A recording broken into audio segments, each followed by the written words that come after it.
This is another episode of Talking with Kevin and Son and the people you should know. This episode is brought to you by RMK Productions and the 10 United Podcast Network. Through the power of story, our mission is to uplift through voices, inspire, and share stories and experiences, perspectives using the framework of teaching, learning, and modeling. Our purpose is hope, helping other people every single day. Today, we have a very special guest with a very special story. Jill Seinberg has over 30 years of investment experience, managing director partner at Beacon Point here in Philadelphia. She is also a member of the Forum Executive Women's of Philadelphia. She has also been recognized multiple times in 5-star wealth management and has also been featured in Philadelphia Magazine. Married to Sid for 32 years without a fight, has a daughter, Leah. Today, we're going to talk about the story of Blaine. But first, I want you to get to know and welcome our guest, Miss Jill Seinberg. Welcome to Talking with Kevin and Son. How you doing? I'm well, thank you. How are you today? I am doing fine. I am so excited to be able to share this story. I have a little something special to add into here. So I am going to share something that's going to surprise you. But who is Jill Seinberg? I know she is extremely well known in the financial industry here in Philadelphia. She's also an activist with bringing women together, and she's also very involved in uniting not only people but children through sports. So if you can give us a little background so our listeners will know who you are as a person, you can go ahead and put your professional references in there, but let our listeners get to know you as a person. Okay. So let's see. The most important, I have a very active career as a wealth manager, but the most important role I play is as a mother and a wife. I'm a family person to my core, and that's the most important thing that I do, is be a mom to my daughter Lee and continue honoring the memory of my daughter Blaine. As you said, I've been happily married for 32 years and I have a wonderful husband, Sid. So at my core, that's what I really care about the most. My other passions include empowering women, both in my professional life and in my nonprofit life. So I am a wealth advisor. I have been in this field for 27-ish years or so. And prior to that, I worked in the corporate finance field. My passion on the finance side is really the merging of finance and people. I feel as if half of what I do is financial, and the other half is really learning about people, connecting with people, learning what their goals and dreams are and what keeps them up at night as far as what they're worried about, and trying to give them peace of mind about their futures and their finances. And that's really my passion. I work with couples, but I also have a specialty niche with women, especially women who are going through a transition, whether it's a divorce or a loss of a spouse. Having been through tragic loss myself, I can relate to a lot of the things that people who have gone through something like this worry about, care about, are very, very similar. So in my professional life, I work to really help others, empower them as far as education is concerned, and put them in a position to be calm about their futures. In my nonprofit life, I founded the Live Like Blaine Foundation with my husband 6 years ago after our daughter Blaine passed away. And our mission is really to inspire and empower young female athletes to become joyful, confident, and positive leaders it's really important to me that women, and especially young women, girls, find their voice. All right. Wanted to share something with you. And I just want you to listen carefully because I did do my homework. People that know you, they've always said how you're that mom that's on the sideline, always with a smile, always with something positive and encouraging. You know, your house is the house where everyone gathers. It's that house in that neighborhood. We're going to get into the Live Like Blaine and how it started. We'll share the story, but I want to share something with you. I started to ask a couple of people that knew Blaine, that have been touched by Blaine, and I have a story of a young lady that knew Blaine when she was only in the 7th grade, and I want to share that with you. And I want, for my listeners, before we get into how and why and where we're going with this, Blaine was a very unique and special human being. When you talk about a gift to the world, Blaine was that gift. And we are fortunate enough to find out where the gift came from and where the gift still lives. So I'm going to take a couple seconds and just share this with you. My name is Ariel Lovey. I'm currently a senior at Denison University, and I had the privilege of knowing Blaine. She was my camp counselor at an overnight camp in Maine. Her younger sister was a camp at the same time as I was, and my second year, Blaine was our age group counselor. From there, me and Blaine got much closer through just living near each other. We were from relatively the same area outside of Philly. But we just connected because we both love sports. We both are crazy Philly fanatics. And I saw her as an older sister.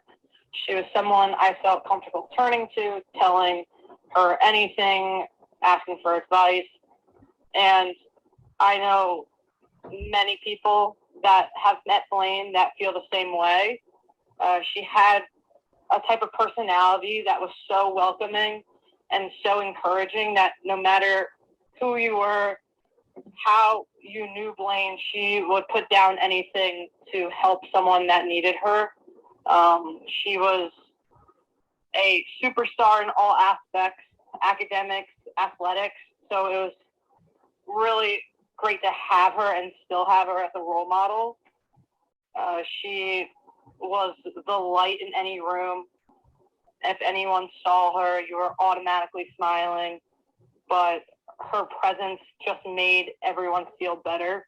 And I think that's the main thing that I take away from her is you can do whatever you need to in life, but you can always do extra to be there for people. And that's exactly what she did. She did what she wanted to do, but also did anything for anyone. And she was really an amazing person. And I don't think I could find someone that could say a negative thing about her because she was just that amazing. Such a well-rounded person in all aspects of life. And I'm truly lucky to be able to call her a role model and call her like an older sister, because she impacted me in so many ways and continues to do so. And my goal is to just strive to be like her. And if I get anywhere close to it, I know I'm going to be doing pretty well in life because she was always top tier. And I think if you can be half the person she was, then you're going to be very happy and people are going to think of the world of you. So I really do miss her. But everything I do, I always think of her. Jill.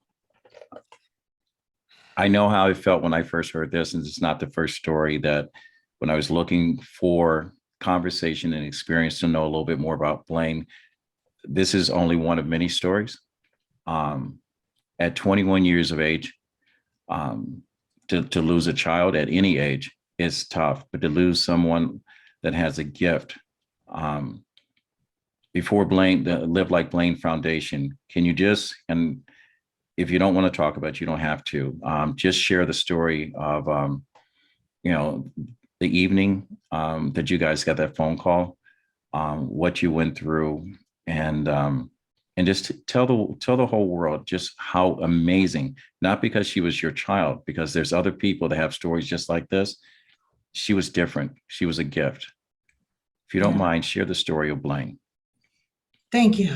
Thank you. And that was beautiful. What a beautiful surprise. And people like Ariel, it's an example of, we just get these people who reach out to us unprompted. I mean, obviously we keep in touch with a lot of her friends, but then there are people like Ariel where, Blaine was her camp counselor and she made such an impact, and Ariel took it upon herself to reach out to us and to do some things for the foundation in Blaine's memory. And I've actually gotten to know Ariel through that, which is wonderful. So it's nice to hear these stories. I almost wish I didn't, like you find things when your child passes away, you find things out that perhaps if she had lived, you wouldn't necessarily hear all these things. But so be it. That's the way it is. So it's obviously better to hear them than not, given what happened. But let me first, before I tell you about her, why don't I take you back and tell you the story of that night? It was a Friday night, March 7th, 2014, vividly seared, obviously, in my memory. I received a call from one of her best friends, who coincidentally was a camp friend, this camp that Ariel went to, where Blaine was a camper for 7 summers. My younger daughter, Lee, was a camper for 7 summers. I was a camper for 7 summers. It's an all-girls camp in Maine, very formative in all of our lives, as far as just learning life lessons, learning leadership, learning how to live on your own, et cetera. Wonderful, wonderful place with great connections. One of her best friends from camp happened to go to Dartmouth College with her as well. And I received a call from Carrie saying Blaine didn't feel well. She was having shortness of breath and chest pains. And they called the EM. And this was just a Friday afternoon in the middle of exams. It wasn't even the things that you worry about, right? When kids go to college. So I remember driving up to my house, telling my husband, and my husband thought, okay, he's not a worrier, she'll be fine. But let's call the hospital. So we called the hospital, and the doctor took the phone call right away, not a great sign. And said that, asked my husband if we had a history of cardiac trouble, like sudden cardiac issues in our family. And at that point, my husband realized this was a little more serious, and he asked, is she gonna make it? And he said, we're doing everything we can. I suspect that Blaine was in college at Dartmouth, which is 6 hours from our home in Philadelphia. So we, together with our daughter Lee, packed our car. We were just about ready to leave to drive up there. My husband forgot something. He went back in the house, and the hospital called and said she had passed away. So this is every parent's worst nightmare come true. I mean, you live in fear of a phone call like that. And we actually got that phone call. And it's a feeling of shock, disbelief. We were with her the week before at a family event. And, she was as vibrant can be. She was a light, as Ariel said. She was just smiles and positivity. And, she had things in her life that hadn't always gone the way she wanted. She was a serious athlete in high school. She was the captain of both the soccer and lacrosse teams at her high school. She, in her 8 seasons of varsity sports between the two sports, was 7-time All-League, and just learned so much through sports. And it was very much part of her identity. Played club lacrosse, played club soccer, met so many of her friends through that, and then tore her ACL right in the last lacrosse club tournament before the summer ended in June. I guess that was, June of her finishing her junior year. And, that's an interesting story too, because she had already committed to Dartmouth, and we'd had enough of all these tournaments, my husband and I, and we said, you know what, you're already committed. Let's go to the beach that weekend. Why do we have to play this one more tournament? And she said, no, not all the girls on my team are committed yet. And if the girls that go, like me, go and we play with them, they'll look better and they'll get recruited. And I'm a team player and I want to go. And, how do you say no as a parent to that, right? So we schlepped to one more lacrosse tournament, and she ended up tearing her ACL and, missed her whole senior soccer season, which, in hindsight, it's a minor problem. But at the time, as a, 17-year-old girl, that's a big deal. And she ended up coming back for lacrosse season, but obviously wasn't the same player just yet. And then went to Dartmouth. She was recruited for lacrosse, ended up getting 2 concussions freshman fall, and staying with the team for a year. And then decided she got really bad headaches and wanted to do other things, which she did. She channeled her energy into a lot of other things there. But interesting, she had a pretty tough coach there. And the coach actually let Blaine travel to some of the away games, even though she couldn't play, because of her attitude, because of her positivity, and the presence that she brought, frankly, to the sidelines. And that's what she was all about.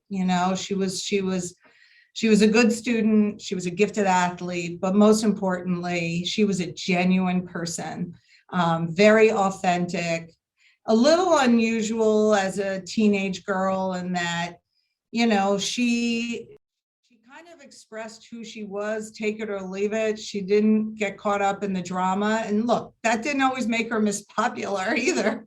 Girls tend to be cliquey and be in their little groups. And I remember, one teacher saying, well, she's not part of a group. And that's good news and bad news. The good news is she's not going to get caught up in all the drama. The bad news is she might not get invited to everything, but that's the kind of kid she was. She was very comfortable in her own skin at a pretty early age, and smiled. And she was a kid who was there for other people. I mean, talk about, Ariel mentioned this, and this was something I wanted to say, and this is when I think of her, is just when she passed away, we had so many people reach out to us via, obviously there was an online book for Blaine. There were, notes and books written by her friends. And these are people that she knew as a kid, people she knew that week. And the consistent story was she listened and she cared and she was there for me. And just countless stories of, if you were walking across the green at school and you saw Blaine, you knew you were going to be late, because she would say, hi, how are you? And she actually meant it. She didn't keep walking. She stopped, she listened. She wanted to hear what your problems were, and she wanted to help and be there. And, look, that's something that we've tried to do more. We've learned from her as we've heard those stories. It's amazing. And I have coached several young people, and athletes have gone on to get great educations, become pillars of society, and become great competitive athletes on a higher level.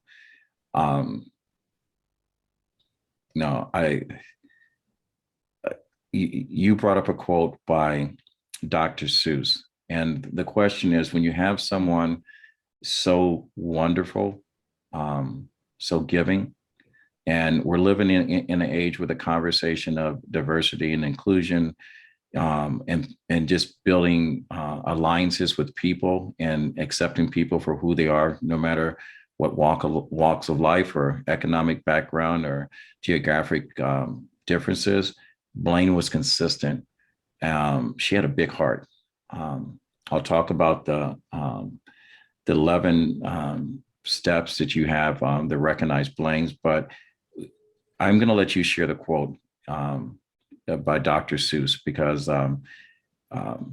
I've gone through these things, and I looked at when you outlined the steps of grief of losing someone, but your Dr. Seuss quote makes you sit back and think, and if you don't mind. No, not at all. So at some point after Bling passed away, we were in a coffee shop, and my husband and I saw this sign that said, when bad things happen, you have three choices. You let it destroy you, you let it define you, or you let it strengthen you.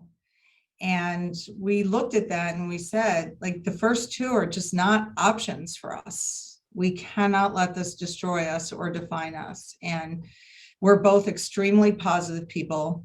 We have another wonderful daughter who deserves a happy life too. And we need to channel this grief into something positive and really help use it as an opportunity to help others, because we really believe Blaine had an impact during her short life. And we believe that she would have had an impact on the world. And we're just helping her do that still. That's wonderful. I've tried not to cry myself, to be very honest. Yeah. Because I feel like through reading Blaine's story, when you say live like Blaine, that's a high bar to reach for, but it's reachable and attainable because we have choices. And I always talk about, you have two things in life that's consistent: chance and choices, and your actions support both of those. You have 11 ways to live like Blaine. Can you share with our listeners those 11 ways and why? Well, let me give you some of my favorites. How's that? That'll be fine. I don't have the. Okay. And let me also just say the live like Blaine part. So when she did die, it turned out, we were told through the autopsy, that the arteries around her heart were inflamed, and it was likely due to this very rare autoimmune disease that we had no idea that she had, called Takayatsu arteritis, which actually, when it appears, it generally appears in women age, I think it's 18 to 30 or 12 to 30, something like that. Very, very rare, like getting hit by lightning medically. But, we never lived with that. And one of Blaine's best friends is a guy named Jackson, who he's from her high school. He went to West Point, played lacrosse at West Point, and came down very quickly for the funeral, because at West Point, they don't let you out very easily. And he called Sid and I the week after and said, listen, I'm going to be in town. I didn't get to talk to you after the funeral. I'd love to get together with you. Great. We get together with him, and he shows us the first version of he shows us this Live Like Blaine band. And I'll show you, I wear this all the time. It says Live Like Blaine. This is version 4 or 5 of these bands. But Jackson had wanted to channel his grief somehow. And he had come back from the funeral and ordered these green and white in Dartmouth colors, even though he went to high school with her with blue and yellow.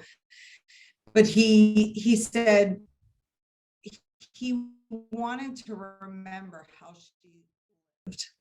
And the way that we use 11 in everything we do is because Blaine's idol was Julie Foudy, Julie was the co-captain of the women's national soccer team that won the World Cup the first time with Mia Hamm.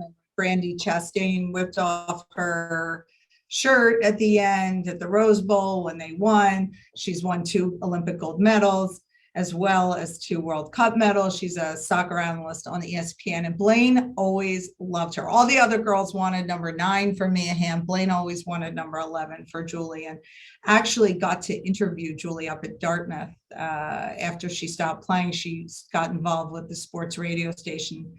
Julie was up there for a talk on Title IX. Anyway, we shortly thereafter got together with Julie. Want girls to be like, so she helped us with forming some of the things that we do at our foundation, and one of them is to actually send girls to her sports camp. But speaking of living like Blaine, so we developed these core values, and they're things like joy. Blaine always had joy in everything that she did. She always found, she was a glasses half full person. And yes, she had, her life wasn't perfect, and she, there were moments where she didn't, but her essence was upbeat. Confidence. She was extremely confident. Resilience. Again, the ACL story. She just learned to deal with things, and sports is plays a huge role in that, right? Sports teaches you how to fail in life, because you lose games or you miss a shot and you need to just keep going. And I find that that lesson is huge in life when you get to be older, right? To be able to, shake that off. So dealing with adversity, resilience, positivity, connecting with others. Again, when you're on a field and you actually get to know people off that field and show them that you care about them, when you need them to do something for you, they are way more likely to try incredibly hard to do what you need them to do, because they know you. And that's the same thing in life, right? All of us in the professional world, or just in our general life, if you're there for people and they know you and you take the time to connect with them, you're much more likely to have a group of people who support you and who will do things to help you succeed. So connection, dedication, commitment. These are things. Blaine was always out. I mean, Jackson tells the story recently because at her high school, we just did a rededication of a new fitness center that they actually call the Blaine Center after Blaine. And he was telling the story of how they would be out there before school shooting and running. She was always in the backyard taking extra shots and just practicing. So dedication, teamwork, right? Nobody can do anything in this world alone. It's whether you're playing sports, whether you're at work, you need people around you in everything in life. And boy, did we learn that when she died, just having our friends support us and be there for us. It's important. So learning to work as a team is really, really important. So commitment and character, right? Like, character is huge. You have to choose to do the right thing, right? And it's a choice. It's a choice in life. And sometimes it's a hard choice, but it ultimately pays off. And so those are some of our core values that we teach in our programs, in our leadership programs. And before we go on to talk about the foundation and how it came about, I want to remind our listeners, the people that have just tuned in, the people that have been there from the beginning of this interview, the 11 characteristics of Live Like Blaine. I want you to remember one thing that Miss Jill Seinberg said, and I'm going to say 2 things, is that 1, no one can do this one thing in life alone. The other thing that she said is that if everyone basically lived their life and had the same foundations of sports, life would be much different. I mean, I know this from an athlete. the 11 signs of character, commitment, communication, having confidence, connecting with other people, being determined, having integrity, to be able to stand for something and say what it is and you mean what it says. Joy, to celebrate life. It doesn't take anything away from you to be positive and look and be an optimist. Passion is love for something like that. And Blaine was a prime example. And then resilience, to be able to get knocked down once and get back up twice. Kevin, I really also think, and we preach this in our curriculum, you have a choice in life to fill your head with negativity or positivity. And, sometimes it takes a conscious effort to get rid of the negative thoughts and really try to view the world as a glass half full rather than glasses half empty. And frankly, people don't want to be around people who are negative all the time, right? And right. We could have just curled up in a hole and been negative, and why did this happen to her? And why did this happen to our family? And why are we this family? And you know what? It doesn't get you anywhere, gets you nowhere. So, look, it's hard to find positive things, but it's important in life to have a good attitude. And I know I have a lot of people with whom I work, and I love the ones with positive attitudes. And you can get past if your attitude is great in life, you can learn the substance, I will say. But if you have a bad attitude, I can't even get to the substance with you. Well, if you have a bad attitude, you seem to have a force field around you of people that have a positive attitude, because most people don't want to hang around or be around people that bring them down. If you're not lighting up the room, then the room is dark. It's funny, I'm trying not to say, I'm listening to Blaine's story, yet to be 21, and listen to the things that you have expressed. And I was once a high school, college, and athlete, desiring to be a little bit more, and wrote a book about this. And listening to you say all these things about being an athlete shows a lot about understanding what it feels like to be on a team. You developed something long after Blaine has left us, and she's still with us. You created a foundation. Now, I want to make sure that people know how to get in touch with you. Can you just, before you get into the Blaine Foundation, how that came about and what your plans are and what you're doing with it and how we can get involved, let us know, how do we connect with Live Like Blaine? Great, thank you. Yes, www.livelikeblaine.org. You can always email me at Jill, Jill, at livelikeblaine.org. We have lots of information on our website about Blaine, about what our mission and vision, what we're trying to do, as well as our programming and our events. And we're actually having an event December 9th. It's virtual, so you can listen from wherever you are, 7:30 p.m.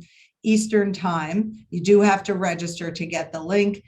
But we are having an amazing conversation. I got to interview an incredible female leader, Bonnie Hammer, who is the vice chairman of NBC Universal, all about her leadership lessons, as well as my husband is interviewing the people from Strive Leadership, which is the group that we partner with to do a lot of our facilitation. And their motto is "How you lead matters." And he did an interview with them. Plus, you'll meet some of the girls that we serve and learn about our programs. It's all going to be kept to 1 hour, and we'd love any of you to join us.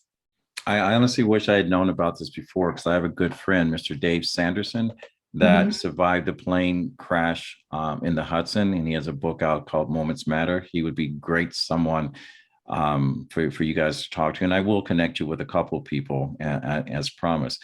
But let's go ahead and talk about the Blaine Foundation. It's a nonprofit. It has arms that are wide, from New York to Harlem and so forth. So tell us about that and how we can get involved. Wonderful, thanks. So Blaine passed away in March of 2014, and on the 1-year anniversary of her passing in March of 2015, we launched our foundation. And we did our initial fundraiser was called Burpees for Blaine. For any of you who know what burpees are, it's an athletic move. We hate them. We hate them, right? Well, we love them. They look like Blaine. So Blaine and my husband's a big CrossFit person, and he and Blaine worked out really hard together, and she would go into the gym, and she honestly, and so many of her guy friends told us how she just could, kick them or keep up or beat them in the gym. Anyway, so we launched with what could be more perfect, a burpees for Blaine. And we had people doing burpees in like 30 something states and 10 countries. And at the beginning, we really were very small and we didn't have the bandwidth to do our own programming. So we started by doing two things that we still do. And one is sending girls on scholarships to the Julie Foudy Sports Leadership Academy, which is the leadership program that Julie runs, who I spoke about before. It's an overnight camp in New Jersey for a week. And we've sent over 55 girls there since our founding. This summer, we sent 11 girls, and it's an incredible experience for girls to experience both sports skills combined with leadership for a week. And be in an overnight setting, which was also very meaningful to Blaine. We also have funded the expansion of an incredible program called Harlem Lacrosse, which is based in New York and started in New York. And it is also a program that combines sports, lacrosse, with leadership. And they embed a full-time program director into middle schools in underserved communities. And the program director acts as a mentor, a tutor, someone who challenges and holds the kids accountable. And ultimately, the carrot is that you get to play lacrosse. And they've had really great success as far as graduation rates, GPA increases in attendance rates. And a friend of ours from Dartmouth Lacrosse connected us to this program. We went to visit the schools in Harlem and just fell in love. We thought this would be the perfect way to honor Blaine. We saw Blaine in those program directors because they were young, athletic girls who were very similar to her, positive attitude, inspiring others, et cetera. So we funded the expansion of Harlem Lacrosse to two middle schools in Philadelphia for girls programs, because we're all about girls. And we still to this day support them as well. They're probably in year 4 or 5 here now in Philadelphia and have expanded beyond what we did initially. But it's really a wonderful partnership that we have with them. It really helps us work with some of the girls in the underserved communities as well. And we try to have this circle of leadership where we get to know those girls and have them in some of our other programs as well. So that's been a really positive experience personally, as well as for the foundation. And we're really happy to support that program here in Philadelphia. Over time, we started doing a leadership conference called Captain's Practice Leadership Conference.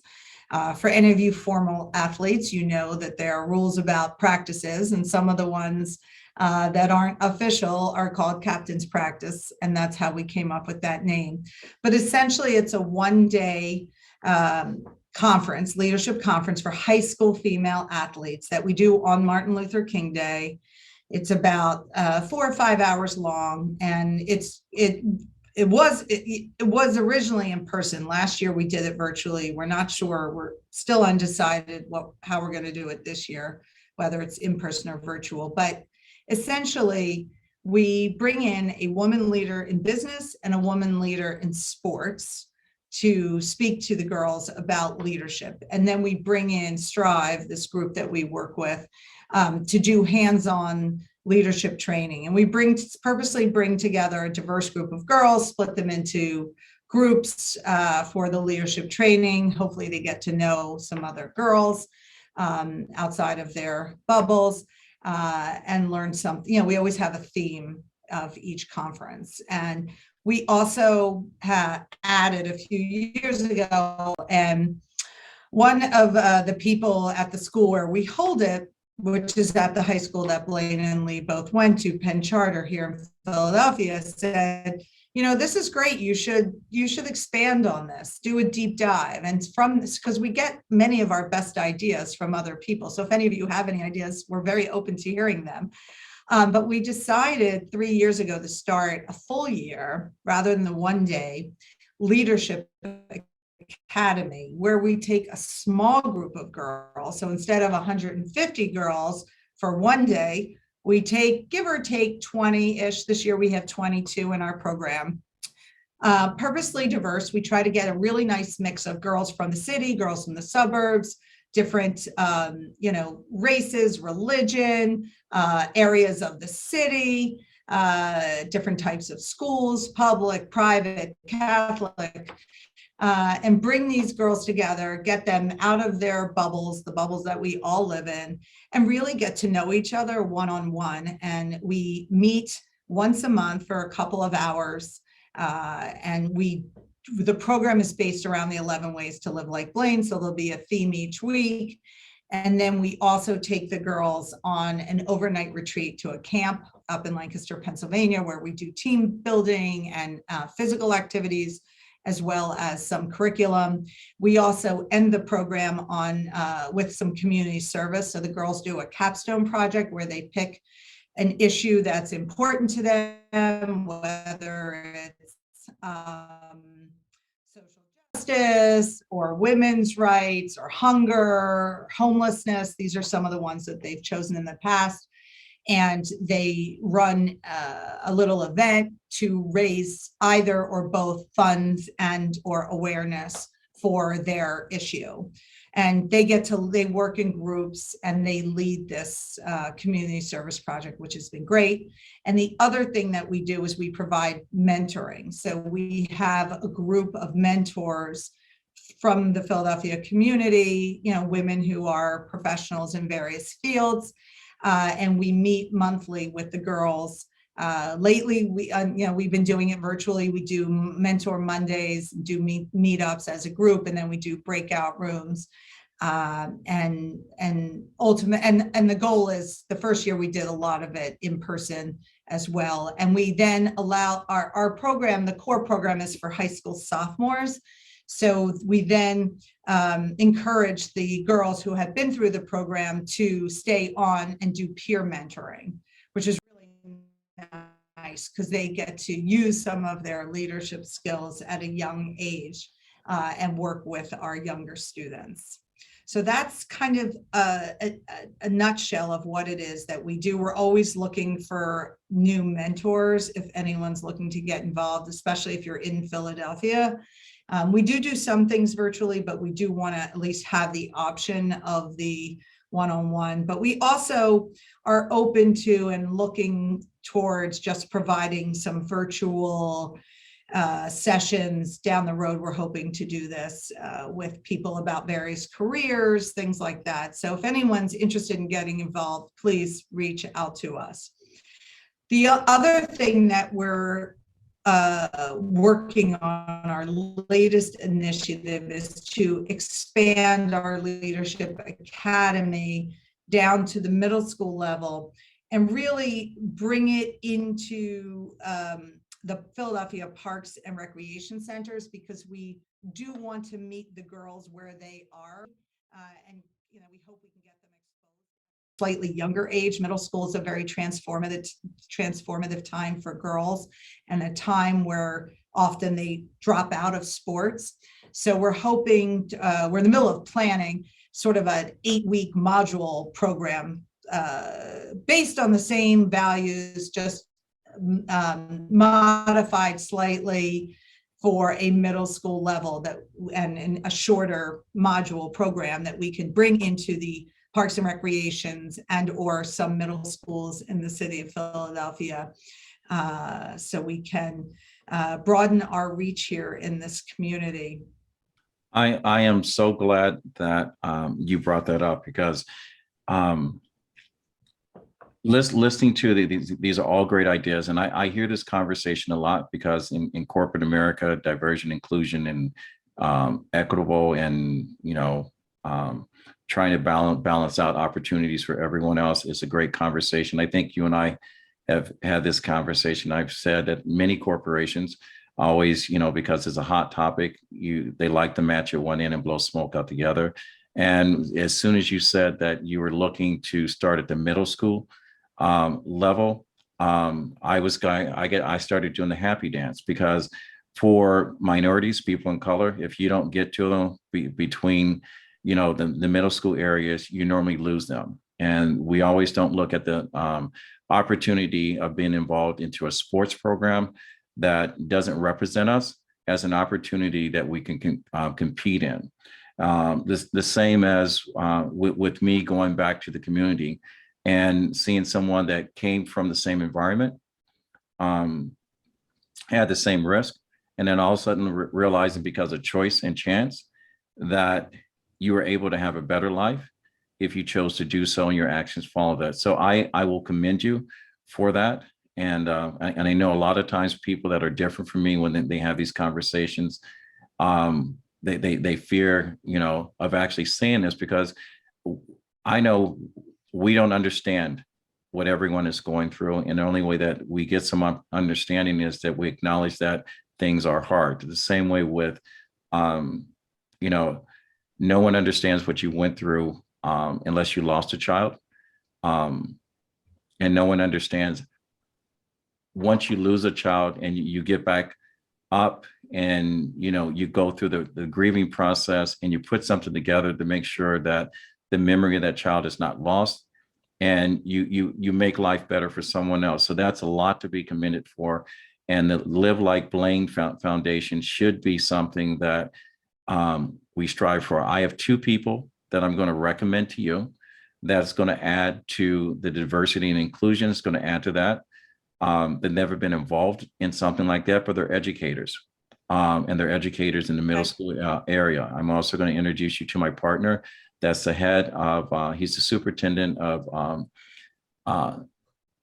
diversity and inclusion in the Burlington Public School system. His first African-American to ever be put into that position, and he's doing great work. And I think the conversation of having Raymond and you getting together, I think it would open your eyes, and with your team's eyes, to having a better understanding on how to reach these kids, because lacrosse is not a sport that any African-American strives to be.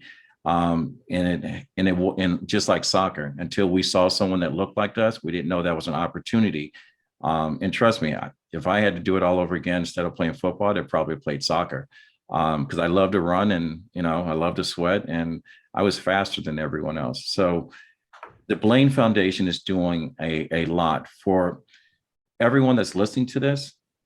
I say this often: the people that follow and subscribe to RMK Productions, we're not people that drive by an accident. We stop by to help. We're not the person that, that looks at someone and says, "Oh, woe is me." We make life better for those people. And the Blaine Foundation exemplifies more than those 11 characteristics about being just a good person. Hashtag find 1,000 reasons to be kind to someone doesn't take any more effort than saying hello, open the door, and saying, "I'll be there."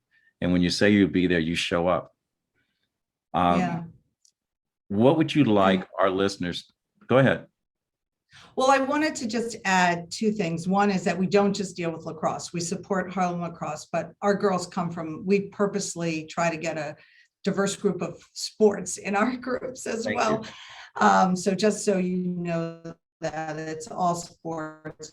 And the other thing I just want to say is, all of us, and children, young teenagers in particular, live in bubbles. It's just the way it is what it is, right? We all grow up, we are living in our neighborhood, our school, our professional world bubble. And what we've really tried to be intentional about with our programs, and especially with the Leadership Academy, with it being a small group, is bring together kids, girls from all over the community and bring them into a safe space where they can have honest conversations about how they feel once they get to know each other. And that's the key. And we've had girls say, like, I don't meet these girls at my school, right? Depending, no matter what kind of school you go to. So this has been one of our goals, is that when you bring kids together from different neighborhoods, different backgrounds, it's wonderful for all the girls, no matter which neighborhood or background you come from, number one. And I think what we try to get them to see, and I think we have been successful in this, is that at the end of the day, they have a lot more in common than they think, right? They're still teenage girls with a lot of the same issues. And I think once they get past the barriers and get to know each other one-on-one, it's good in general. It's good for having open conversations. Everybody learns. They learn from each other, not just from what we're teaching them. And I totally agree. I always say, if you want to learn how to be a good human, talk to a child. So if you want what? I said, if you want to learn how to be a good human, talk to a child. Right. Okay. Thank you. Yes, that's true. Yes. All right. So we're going to go ahead and wrap this up.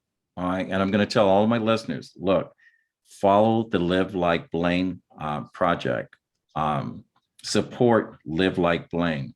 If you don't mind, Jill, again, how do we reach you? How do we get in touch with you? How do we do, if we can make a donation to the foundation, and how do we get involved in the December 9th program?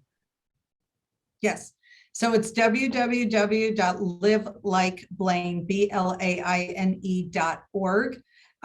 You can go there. You can watch our vision video, which is on the About Us page.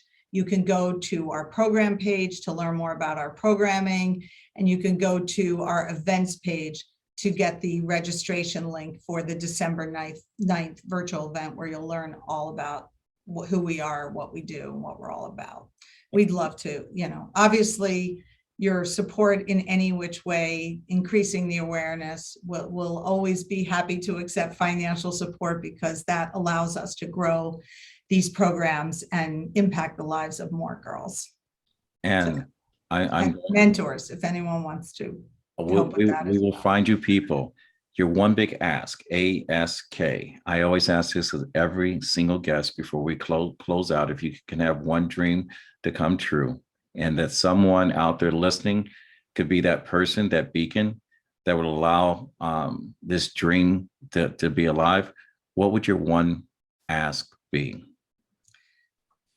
Well, Kevin, I would say my ultimate dream is to create a Live Like Blaine Women's Network, similar to the old boys network out there, right? I want to get to a point where we don't have to talk about women in leadership anymore, right? I just want it to be leadership, and where young girls and women find their voices. And if what also I would like is for people to think about Blaine and Live Like Blaine as their inspiration to doing that, to becoming leaders, to finding their voices, using their voices for the good of society.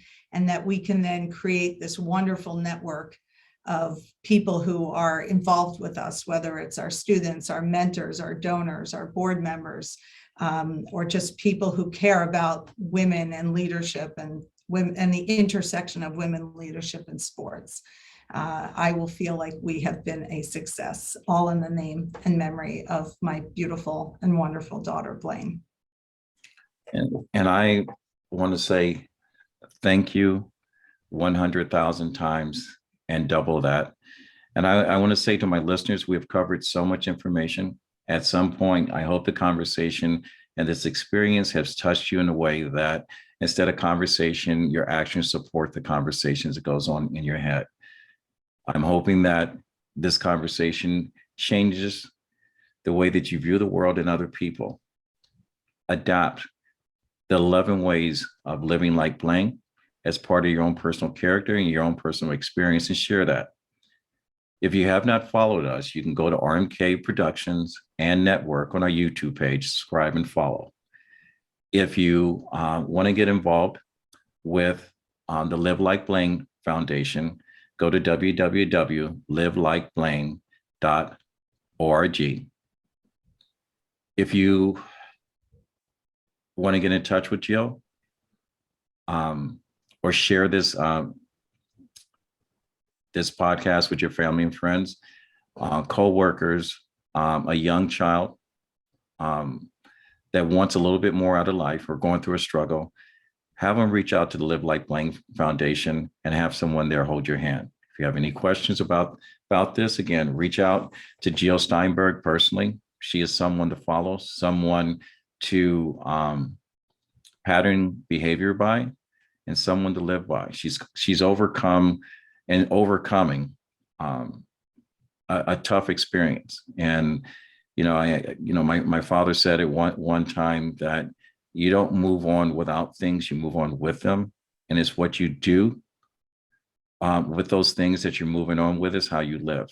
My grandfather always said, when you get to a point that you can help someone else, it is your duty to do so. And I'm so glad that Miss Jill Seinberg is living up to the expectations that a power much higher than anyone else has given her, that she's serving and she's giving back.